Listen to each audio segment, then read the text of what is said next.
अस्सलाम वालेकुम dear students. इस वीडियो लेक्चर में हम लोग चैप्टर 21 के शॉर्ट क्वेश्चंस को स्टडी करने वाले हैं। According to smart syllabus 21.2 question में why are heavy nuclei unstable means कि जो हैवी न्यूक्लियाई जिनका आपके पास एटॉमिक नंबर मोर देन 82 होता है वो अनस्टेबल क्यों होते हैं। तो हमने बाइंडिंग एनर्जी जो ग्राफ स्टडी किया था उसमें हमने कुछ वो इस तरह का ग्राफ था,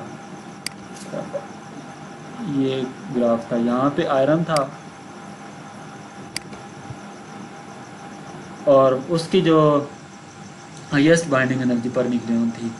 जिस एटम की बाइंडिंग एनर्जी पर न्यूक्लियन जितनी ज़्यादा होती जाएगी वो इतना स्टेबल होता जाएगा। और यहाँ से हैवी न्यूक्लियाई ये लास्ट पे यूरेनियम था, तो यूरेनियम की जो बाइंडिंग एनर्जी पर न्यूक्लियन बहुत ही कम है as compare to iron. It's mean कि वो अनस्टेबल है।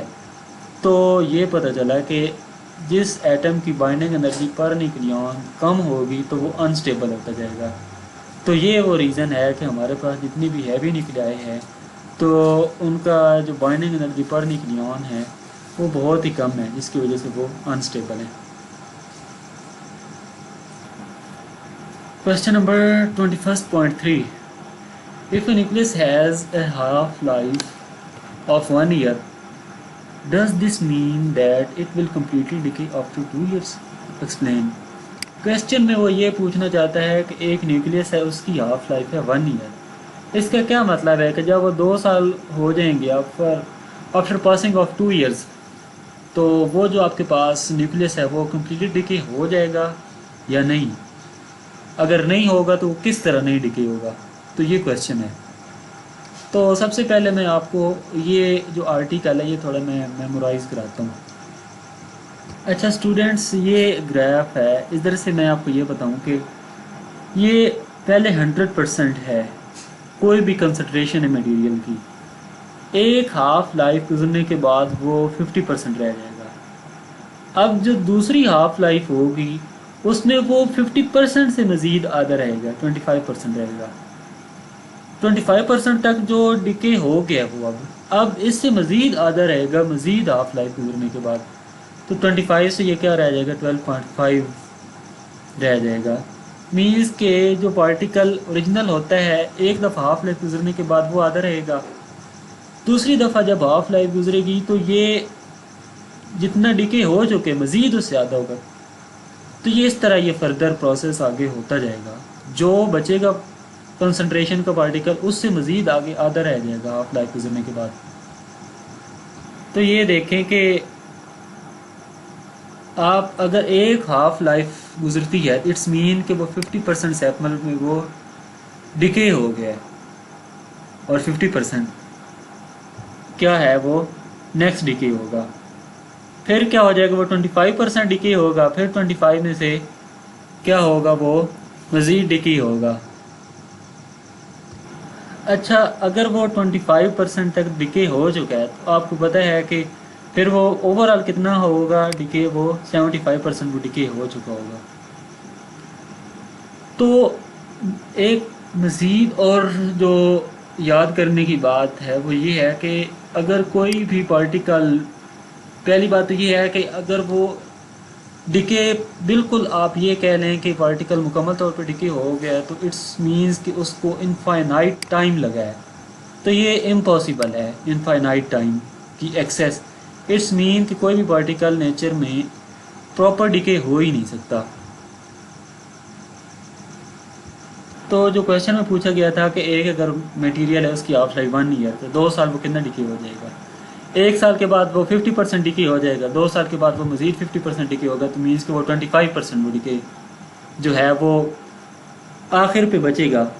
और ओवरऑल जो सैंपल है वो 75% डिके हो जाएगा, ये उसका आंसर है। और 25% वो लेफ्ट करेगा आफ्टर 2 ईयर्स। अच्छा जो नेक्स्ट क्वेश्चन है, what fraction of radioactive sample decay after 2 half lives. 2 half life गुजरने के बाद जो रेडियोएक्टिव सैंपल है उसकी कितनी फ्रैक्शन रह जाएगी। तो let n not is the total number of atoms at any instant of time एक हाफ लाइफ गुजरने के बाद वो उसकी जो पहले एन नॉट थी मीन्स कि वो आधा रह जाएगा एक हाफ लाइफ गुजरने के बाद। दो हाफ लाइफ जब गुजरेंगी तो इससे मज़ीद वो आधा रह जाएगा। तो जब वो मज़ीद आधा रहने का मतलब है कि 1/2 के साथ फिर डिवाइड कर देंगे तो वो 1/4 एन नॉट हो जाएगा। तो ओवरऑल फिर वो कितना डिके हो गया है, तो वो ओवरऑल कितना डिके हो गया है, पहली दफ़ा जितना वो डिके हुआ था एक हाफ लाइफ के बाद, और दूसरी दफ़ा कितना डिके हुआ है after passing second half life. तो ये कंबाइन है कि दो जब हाफ लाइफ गुजरी तो पार्टिकल इतना डिके हो चुका था। अब इसको परसेंटेज में कैसे लिखेंगे, जितना डिके हुआ टोटल कितनी थी नंबर और मल्टीप्लाई बाय 100। तो ये आप इसको एन नॉट से एन नॉट ही कैंसिल हो जाएगा और 3 और 4 बचेगा। जब 100 के साथ मल्टीप्लाई करेंगे तो 75% मीन्स कि वो सेकेंड हाफ लाइफ के बाद फ्रैक्शन इतनी डिके हो चुकी है और जो बाकी बचेगी कंसंट्रेशन वो 25% होगी। अच्छा स्टूडेंट, जो मज़ीद हमारा क्वेश्चन है, रेडियोएक्टिव एलिमेंट रेडियम आपके पास 88 एटॉमिक नंबर है, 26 एटॉमिक मास है, हाफ लाइफ उसकी ये है 1.6 × 10⁻³ मीन्स कि ये 1000 साल से भी ज़्यादा का अर्सा रिक्वायर है आधा उसको डिके करने के लिए। ये टेक्निकल है थोड़ा सा क्वेश्चन अंडरस्टैंडिंग के लिए, मज़ीद हाफ लाइफ के कॉन्सेप्ट को बेटर वे में अंडरस्टैंड के लिए। Since earth is 5 billion years old, कहता है कि अगर अर्थ की जो ये एक ऐसे कह लें कि 5 बिलियन ईयर्स ओल्ड उसकी उम्र है, how can you explain why we still can find this element in the nature. तो उसके बावजूद इसको तो डिके हो जाना चाहिए था, अभी तक ये फिर क्यों नेचर में एग्जिस्ट करता है ये वाला एलिमेंट। पहली बात तो ये है कि मैंने पीछे जो क्वेश्चन है उसमें भी आपको बताया है कि अगर एक एलिमेंट डिके होता है बिल्कुल ही वो फुल डिके होता है तो इसके लिए इनफाइनाइट टाइम रिक्वायर होता है। इनफाइनाइट टाइम रिक्वायर है तो इट्स मीन कि ये पॉसिबल ही नहीं है कि कोई भी एलिमेंट 100% डिके हो जाए। इसका सिंपल सा ये भी आंसर है कि क्यों नहीं वो होता अभी तक वो क्यों अवेलेबल है रेडियम। तो इसका ये आंसर है कि क्योंकि हाफ लाइफ एक ऐसा पॉइंट जिस पे वो बिल्कुल ज़ीरो रह जाएगा पार्टिकल, तो वो उसके लिए इनफाइनाइट टाइम रिक्वायर है जो कि ऐसा पॉसिबल नहीं है, इसीलिए वो नेचर में एग्जिस्ट कर रहा है। 1/2 of a present number of atom radium will decay after 1.6, ये तो स्टेटमेंट है एज इट इज़ ये वाली। It means that it will take finite time, जो मैंने आपको पहले बता दिया कंप्लीट डिके के लिए। इस वजह से ये वाला जो एलिमेंट है ये नेचर में एग्जिस्ट करता है क्योंकि इनफाइनाइट टाइम अवेलेबल नहीं है इसको बिल्कुल 100% डिके करने के लिए। अच्छा, इसके बाद जो हमारा नेक्स्ट है क्वेश्चन वो मैं आपको बताता हूँ। Describe a brief account of interaction of various type of radiation with matters. ये मैंने बहुत अच्छी तरीके के साथ एक्सप्लेन किया है वीडियो लेक्चर में, तो ये है भी जस्ट मेमोराइज करने वाली चीज़ें हैं, इसमें कोई ऐसी कॉन्सेप्चुअल चीज़ तो है नहीं, तो आप ये खुद ही पढ़ लीजिएगा। तो नेक्स्ट क्वेश्चन को स्टडी करते हैं। एक दफ़ा मैं ये आपको दिखा देता हूँ, इधर से आपने करना है तो इसको पॉज करके कर लीजिएगा, नहीं तो अगर नोट्स अवेलेबल हैं तो आप उधर से कर सकते हैं। बीटा पार्टिकल जैसे मैटर के साथ इंटरेक्ट करेगा तो ये फिनोमेना ज़क्र होगा, ये तो जस्ट मेमोराइज करने वाली बातें हैं। गैमा रेडिएशन जब करते हैं तो ये सारे उसके प्रॉपर्टीज़ बताई हुई हैं। सो हम नेक्स्ट क्वेश्चन करते हैं, ये आप लोग खुद कर लीजिएगा। Next question, explain how alpha and beta particle में आयनाइज एन एटम, के एटम को अल्फा और बीटा पार्टिकल कैसे आयनाइज करते हैं without directly hitting the electrons, electron के हिट किए बगैर। What is the difference in the action of the two particle for producing ionization, के पहली बात ये है कि अल्फा और बीटा पार्टिकल एक एटम को आयोनाइज करते हैं, और फिर हमने क्वेश्चन में ये बताना है कि ये इनका जो डिफरेंस है वो क्या है, मीन्स कि अल्फा और पार्टिकल कैसे आयोनाइज करते हैं, मुख्तलिफ इनमें चीज़ें क्या हैं, इनमें किस तरह आप ये डिफ्रेंशिएट करेंगे कि अल्फा पार्टिकल जब एक पार्टिकल को आयोनाइज करता है तो उसकी ये प्रॉपर्टीज़ होती हैं, जब बीटा पार्टिकल एक पार्टिकल को आयोनाइज करता है तो उसकी ये प्रॉपर्टी होती हैं। तो ये अब हमने उनका डिफरेंस बताना है। पहली बात तो ये है कि अल्फा पार्टिकल एक पॉजिटिव चार्ज पार्टिकल है, बिल्कुल ऐसी बात है क्योंकि हीलियम न्यूक्लियाई है, 2 प्रोटॉन है और 2 न्यूट्रॉन है, न्यूट्रॉन न्यूट्रल होते तो सिर्फ प्रोटॉन ही है, तो चार्ज पार्टिकल है। It can ionize the matter due to electrostatic force of attraction, बिल्कुल इलेक्ट्रो फोर्स ऑफ अट्रैक्शन की वजह से वो आयोनाइज कर सकता है। बीटा पार्टिकल क्या होता है, आपके पास सिंपल इलेक्ट्रॉन्स होते हैं, और इलेक्ट्रॉन्स की जो आपको पता ही है कि रिपल्शन फोर्स होती है, सेम चार्जेस हैं तो वो रिपेल करेंगे, और रिपल्शन की वजह से क्या होगी, वो पार्टिकल को आयोनाइज कर देगा। अब इनमें डिफरेंस क्या है, डिफरेंस इनमें ये है कि अल्फा पार्टिकल क्या करते हैं, इलेक्ट्रॉन को पुल करते हैं एटम से, एजेक्ट करते हैं, लेकिन बीटा पार्टिकल क्योंकि वो क्या करते हैं, वो भी इलेक्ट्रॉन है, बीटा पार्टिकल भी इलेक्ट्रॉन है, तो क्या करते हैं इलेक्ट्रॉन को रिपेल करते हैं जब वो आयोनाइज होते हैं। तो मेन यही डिफरेंस है, अल्फा पार्टिकल जब आयोनाइज करते हैं इलेक्ट्रॉन को एटम से किस तरह आयोनाइज करता है, वो उसको पुल करता है, क्यों, क्योंकि उस पर पॉजिटिव चार्ज होता है, इलेक्ट्रॉन पे नेगेटिव होता है, तो वो अट्रैक्ट करता है, ये पुल करता है। बीटा पार्टिकल पे क्योंकि नेगेटिव चार्ज होता है और इलेक्ट्रॉन पे भी नेगेटिव चार्ज होता है, इसीलिए वो उसको रिपेल करता है। तो ये इस तरह इनको आयोनाइज करते हैं, ये दोनों पार्टिकल एटम्स को। अच्छा, अब हमारे पास ये जो क्वेश्चन है ये इंपॉर्टेंट क्वेश्चन है। A particle which produce more ionization, ऐसा पार्टिकल अगर वो आयोनाइजेशन मोर प्रोड्यूस करता है तो वो क्या होगा, लेस पेनिट्रेटिंग होगा। क्यों, ये समझने की कोशिश करें। ये आपके पास पाइप है, ये आपके पास अल्फ़ा पार्टिकल है। अल्फ़ा पार्टिकल, ये याद रखिएगा स्टूडेंट्स के, अल्फ़ा पार्टिकल सबसे हैवियर होता है किससे, बीटा पार्टिकल और गैमा पार्टिकल से। फिर ये सबसे ज़्यादा आयोनाइजेशन पावर इसकी ज़्यादा होती है। अच्छा, उससे कम आयोनाइजेशन पार्टिकल बीटा पार्टिकल है और सबसे कम गैमा है, और पेनिट्रेशन पावर इससे उल्ट होती है। ये अगर सबसे हैवियर है तो ये समझने की ये कोशिश करें कि इससे ये क्या करेगा, ये मुश्किल से पास थ्रू हो जाएगा। क्यों, क्योंकि इसका जो सरफेस एरिया ये ज़्यादा है और पाइप का सरफेस एरिया कम है। लेकिन अगर इलेक्ट्रॉन होते हैं उसका सरफेस एरिया कम होता है और वो इससे इजीली क्या करेंगे, वो पेनिट्रेट कर जाएंगे। और इसी तरह गैमा का और कम होता है तो वो और ज़्यादा पेनिट्रेट करेंगे। तो इससे ये पता चला कि जो पार्टिकल हैवियर होगा या जिसका सरफेस या मैस ज़्यादा होगा तो क्या करेगा, वो आयोनाइज तो कर लेगा चीज़ों को, लेकिन वो पेनिट्रेट मुश्किल से कर सकेगा। इसीलिए कहते हैं कि जो पार्टिकल आयोनाइज चीज़ को आसानी से कर लेगा वो पेनिट्रेट मुश्किल से कर सकेगा। क्यों, क्योंकि उसका मैस ज़्यादा होता है। अल्फ़ा पार्टिकल की एग्जांपल अगर हम ले तो नज़ीर ये कि अगर इसको पेनिट्रेट करना है तो ये इधर अपनी कुछ एनर्जी वेस्ट करेगा, फिर एनर्जी इसको इधर ज़्यादा और वेस्ट करनी पड़ेगी, क्योंकि इसको रेजिस्टेंस बहुत ज़्यादा है, पाइप कम है और इसमें एयर प्रेशर ज़्यादा है। तो इसको आगे मूव करने के लिए, एयर प्रेशर को ओवरकम करने के लिए ज़्यादा फोर्स रिक्वायर होगी और आगे जाते जाते एक ऐसा पॉइंट आएगा कि ये अपनी जितनी भी एनर्जी है ये लूज़ कर जाएगा और वो रेस्ट पोजीशन पे आ जाएगा। इसीलिए यहाँ से क्या पता चला कि जितना आपके पास मैसिव पार्टिकल होगा उसको पेनिट्रेट करने के लिए ज़्यादा फोर्स उसमें रिक्वायर होगी। जब ज़्यादा फोर्स रिक्वायर होगी तो वो एनर्जी ज़्यादा कंज्यूम करेगा।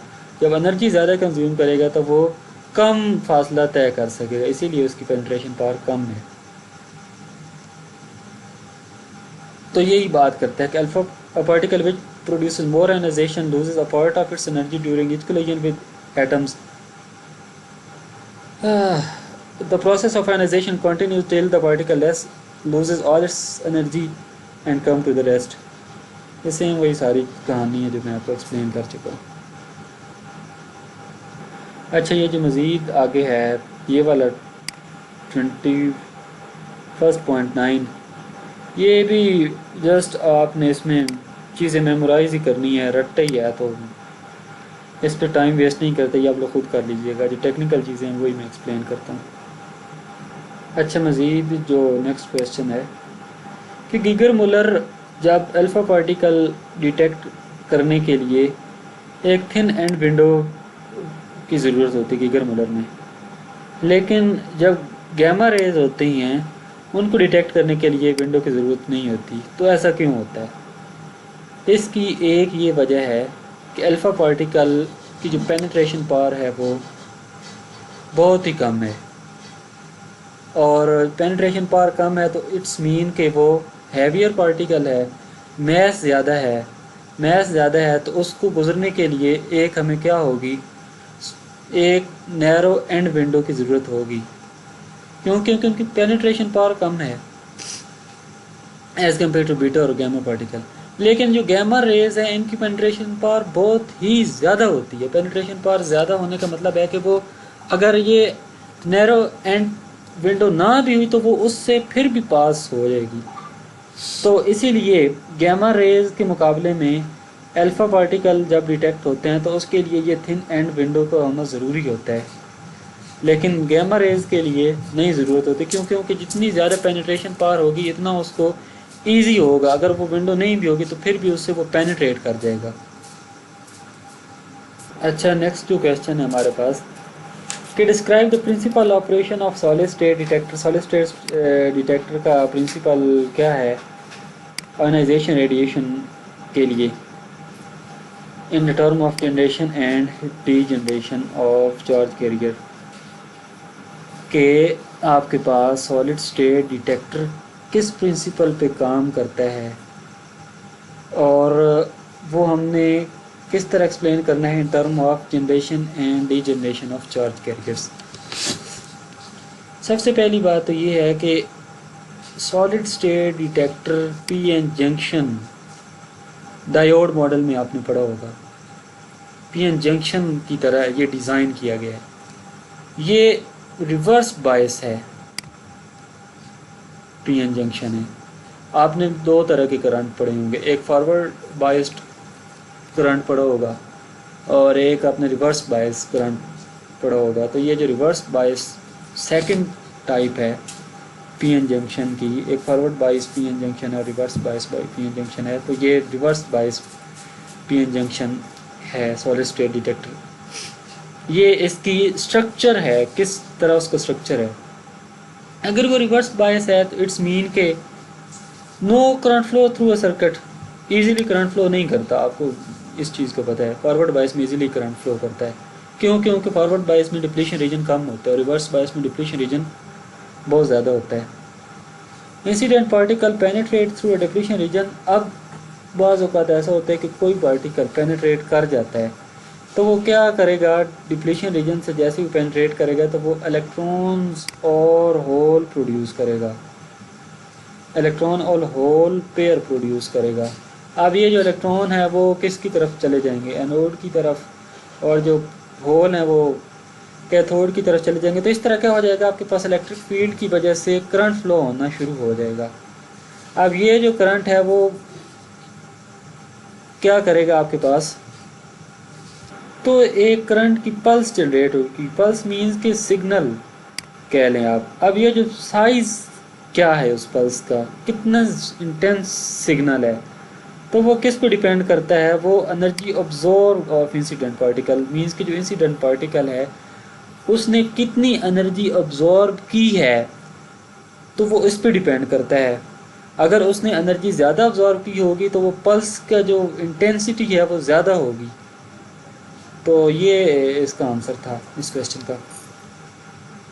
अच्छा, मज़ीद जो हमारा क्वेश्चन है उसमें ये है कि हमने बताना है कि क्रिटिकल मैस टर्म का क्या मतलब है। मैंने जब ये न्यूक्लियर फिशन वाला चैप्टर स्टडी कराया था तो उसमें मैंने बताया था, तीन टर्म मैंने एक्सप्लेन की थी। एक क्रिटिकल मैस की थी, फिर सब क्रिटिकल मैस को एक्सप्लेन किया था और सुपर क्रिटिकल मैस को एक्सप्लेन किया था। क्रिटिकल मैस में क्या होता है कि आपके पास जो 3 न्यूट्रॉन होते हैं, फिशन रिएक्शन में जो 3 न्यूट्रॉन प्रोड्यूस होते हैं उनमें से जो एक न्यूट्रॉन होता है वो फर्दर फिशन करता है। और इसमें जो वॉल्यूम होता है कि वो कितने वॉल्यूम का है आपके पास यूरेनियम का मैस, वो आपके पास क्रिटिकल मैस कहलाता है। मीन्स कि एक यूरेनियम है, उसका मैस है। अब उसके जो मैस है, ज़ाहिर बात है उसका कुछ वॉल्यूम भी होगा, तो वो उसका जो वॉल्यूम है वो क्या कहलाता है आपको in term of mass of uranium, वो क्रिटिकल मैस कहलाता है। अच्छा, ये फिर जस्ट थ्योरेटिकल क्वेश्चन है, उसमें कोई चीज़ समझाने वाली मैं नहीं समझता कि कोई है, क्योंकि ये जस्ट आपने मेमोराइज ही करना है। इसमें discuss advantage and disadvantage of nuclear power compare to the use of force power. तो ये आपने क्या करना है, एडवांटेज और डिसएडवांटेज इनके बताने, ये सारी गिवन है। पहले एडवांटेज गिवन है, फिर नीचे डिसएडवांटेज गिवन है, तो आप इसको गो थ्रू करिएगा।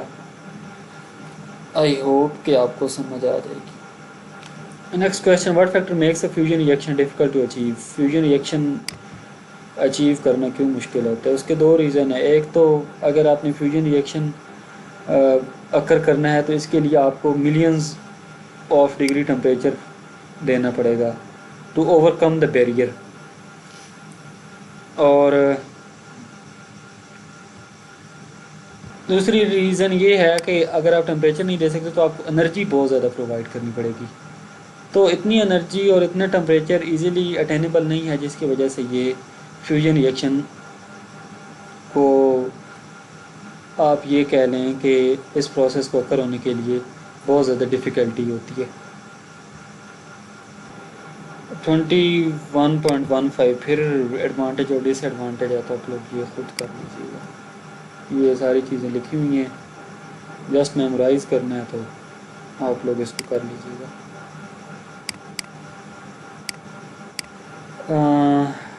21.16 इसमें क्या है, what do you understand the background radiations? Background radiations का क्या मतलब है? Two source of this radiation, दो कौन से वो सोर्स हैं जो बैकग्राउंड रेडिएशंस का सबब बनते हैं? Background radiations are the low intensity radiations resulting from the bombardment of cosmic rays and presence of naturally occurring radioactive। इसके दो रीज़न हैं जी बैकग्राउंड रेडिएशंस के। एक तो कॉस्मिक रेज हैं और दूसरी जो नेचर में रेडियोएक्टिव कुछ ऐसे एलिमेंट हैं, तो उनसे क्या होती है, क्यों आपको पता है कि जो रेडियोएक्टिव एलिमेंट हैं नेचर में जो पाए जाते हैं वो खुद ब खुद रेडिएशंस एमिट करते जाते हैं। तो खुद ब खुद जब वो रेडिएशंस एमिट करते जाते हैं तो क्या होता है कि हम लोग बैकग्राउंड रेडिएशंस के बेसिकली क्या मतलब है कि जो हम एटमॉस्फेयर में जो रेडिएशंस हम लोग फील करते हैं, तो वो जो रेडिएशंस हैं उनको हम लोग बैकग्राउंड रेडिएशंस कहते हैं। अब उनके कौन कौन से सोर्सेज हैं? एक तो कॉस्मिक रेज है और दूसरी नेचुरली अकरिंग जो रेडियोएक्टिव एलिमेंट हैं। अच्छा, अगर वो इसमें से फिर ये जो दूसरा हमने सोर्स पढ़ा है रेडियोएक्टिव जो हैं जितने भी मटेरियल, तो वो कौन कौन से हैं? ये आपके पास है एक कार्बन 14 है और ये जो K40 है। ये दो ऐसे सोर्स हैं जो कि बैकग्राउंड रेडिएशन काज करते हैं या जो रेडिएशन एमिट करते हैं। अच्छा, जो नेक्स्ट क्वेश्चन है वो है कि अल्फ़ा और पार्टिकल और बीटा पार्टिकल को आपने निगल लिया है, तो इसमें से हार्मफुल आपके लिए क्या चीज़ होगी? अल्फ़ा पार्टिकल ज़्यादा हार्मफुल होगा। उसकी वजह ये है कि उसकी आयनाइजिंग पावर ज़्यादा है। आयनाइजिंग पावर ज़्यादा तो वो उसमें ज़्यादा कैपेबिलिटी है कि वो टिश्यू को ज़्यादा डैमेज कर सकता है। और इसी के साथ ही हमारे जितने भी शॉर्ट क्वेश्चन थे इस चैप्टर के वो हमने कर लिए हैं। आई होप आप लोगों को समझ आ गई होगी। तो नेक्स्ट लेक्चर में हम लोग न्यूमेरिकल स्टडी करेंगे। अल्लाह हाफिज़।